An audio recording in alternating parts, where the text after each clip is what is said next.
So tonight I'm going to be teaching you guys how to present the material that I'm presenting. So what's going to happen is, as I go through it, each section I'll start with some comments before I actually go into the material, and just like I'm talking to you now about the material as a whole. The videos will probably just be the material, not the comments, but we'll see how that goes. If the comments get exciting and really cool, then maybe we'll do something with them. But I wanted to talk to you guys about why we're doing this, because some of you have been at the last few meetings and some of you haven't. We're coming into a period of revival. I believe that. I believe that God has shown us that that's necessary, that it is the only solution, and I think He's making it apparent not just to believers, but I think He's going to make it apparent to the world that we have no solutions for the problems that we're facing. Mm-hmm. And as you know, although people will say they do and people will proclaim solutions, they will become as obvious. It'll become as obvious to unbelievers as believers that the solutions have no legs. Okay. Right now we're going through that exact thing with the budget, where we've got people on both sides of the House and our president saying this is what we must do, and every single proposal that's being made, none of them will work. None of them will work. They're all bad proposals. The issue with Syria that we just went through, all of the solutions are all bad solutions. It's a bad idea to bomb. It's a bad idea to think that they're going to give up their weapons. No matter which way you look at it, it's a bad idea to send troops in there. There's no good ideas. And this is going to be, this is a pattern that's now happening in our society. So the question that I'm trying to address is, how do we speak to unbelievers in this time and believers in this time so that they will prepare themselves to be part of a move of God? Okay? And that's really what the book is about, Crossing the Spiritual Divide.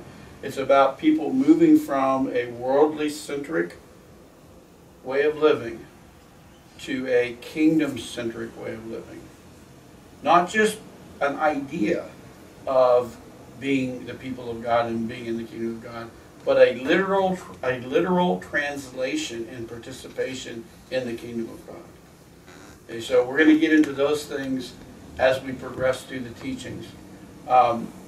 Tonight's lesson is going to focus on what's wrong. So don't be depressed.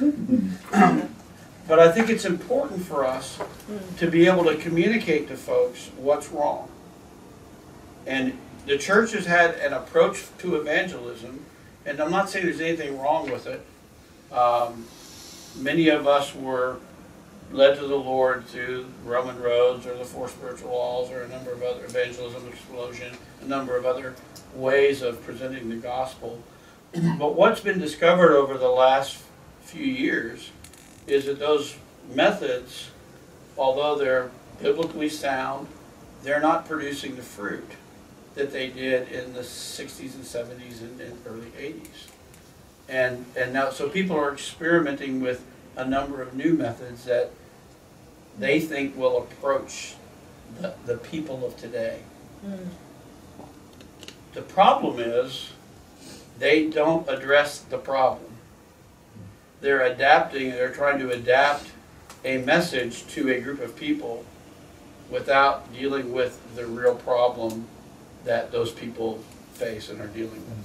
So tonight what we're going to try to do is look at those problems and why they exist and what they are.